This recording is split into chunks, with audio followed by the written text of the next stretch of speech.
Miche kod miche magoganda koro ni to ne ochope kar thieth mar St. Elizabeth Mbaga mano mayudore Lego Usonga kama bende ne gidhido chenro mag thieth kod puonj manono. Chenro makamano notelie kata nochwal ne jodak go ma Lego Usonga kod od thieth moro ma bende otelie kod kanisa mar dini ndo mar Jokopere.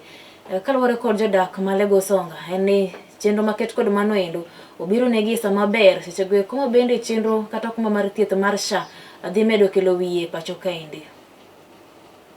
We decided to do pre-medical camp, which we are doing today, and it has been successful. We were targeting 2,000 clients or patients, but I think over 1,000 have come, so we have achieved our goal. And the areas where we were supposed to tackle was cancer screening, which was supposed to give health talk, then we do, which is still going on. We're supposed to test for HIV, counsel and test. We're supposed to test for malaria and treat. We're supposed to do TB screening and health talk in general, which we did in the morning. And I think the number which has turned up is good. We are still carrying on with our session. And there are some patients who are still coming. So I think the day is okay. And the patients have appreciated.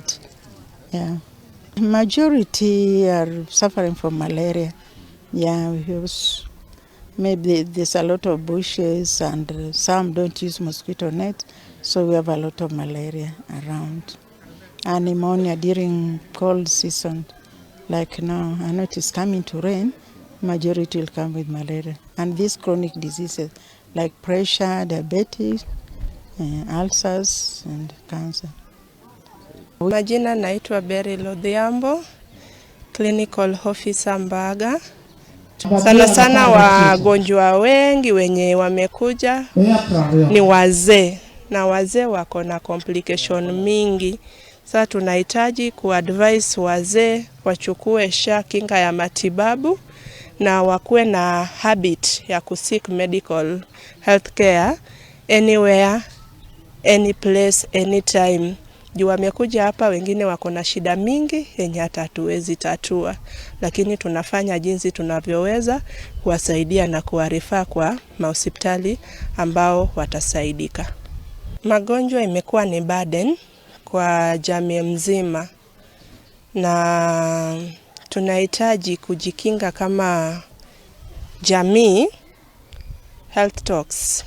We do a lot of health talk, health promotion, people to take medical covers for consultation in case they need medical attention, because there is a lot of emerging diseases, recurrence of emerging diseases, a lot of chronic diseases in this area, especially in age and middle age patients.